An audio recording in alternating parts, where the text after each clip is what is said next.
நடிகை சசிகலாவுக்கு சொந்தமான கோடநாடு எஸ்டேட்டில் ஆய்வு செய்ய நீதிமன்றம் அனுமதி வழங்கியிருக்கிறது. அண்மை செய்தியாக பார்க்கிறோம். இது தொடர்பான கூடுதல் விவரங்களோடு செய்தியாளர் மதன் இணைக்கிறார்.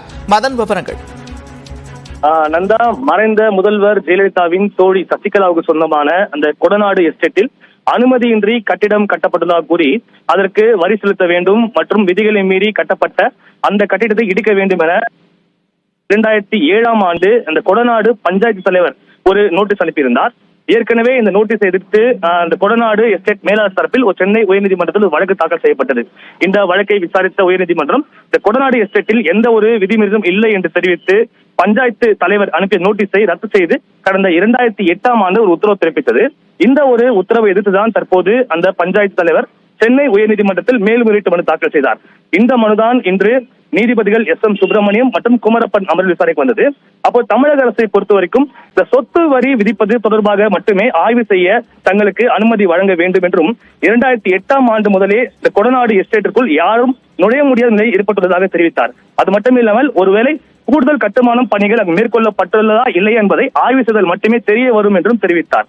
ஆனால் இதற்கு சசிகலா தரப்பில் பார்க்கும்போது வரும் இந்த 2023ஆம் ஆண்டு வரைக்கும் தாங்கள் சொத்து வரி செலுத்திவிட்டதாகவும் அதற்கான அந்த ஆதாரங்களை இன்று நீதிமன்றத்தில் தாக்கல் செய்தார்கள். அது மட்டுமில்லாமல் இந்த கொடநாடு எஸ்டேட்டிற்குள் விதிமீறி எந்த ஒரு கட்டுமானமும் மேற்கொள்ளவில்லை என ஏற்கனவே தனி நீதிபதி உத்தரவு பிறப்பித்துள்ளதையும் இன்று சுட்டிக்காட்டினார்கள்.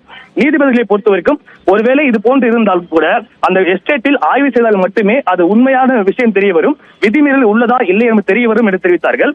ஆனால் சசிகலா தரப்பை பார்க்கும்போது அரசியல் பழிவாங்கும் நடவடிக்கை காரணமாகவே கடந்த 2021ஆம் ஆண்டு ஆட்சி மாற்றத்திற்கு பின்னரே இது போன்ற ஆய்வு செய்வதற்கான முயற்சியை தமிழக அரசு மேற்கொண்டு வருவதாக ஒரு வாதம் எடுத்து வைக்கப்பட்டது. ஆனால் நீதிபதிகளை பொறுத்த வரைக்கும் இந்த ஒரு வாதத்தை ஏற்க மறுத்து எஸ்டேட்டை ஆய்வு செய்யவும் சோதனை செய்யும் அதிகாரிகளுக்கு முழு உரிமை உள்ளதாகவும் கூறி உரிய விதிமுறைகளை பின்பற்றி அந்த ஆய்வு செய்யலாம் என்று தற்போது அனுமதி வழங்கி உத்தரவிட்டார்கள்.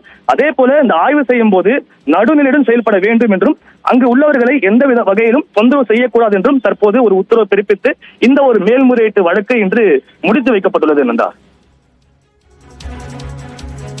நன்றி மதன், விரிவான விவரங்களுக்கு.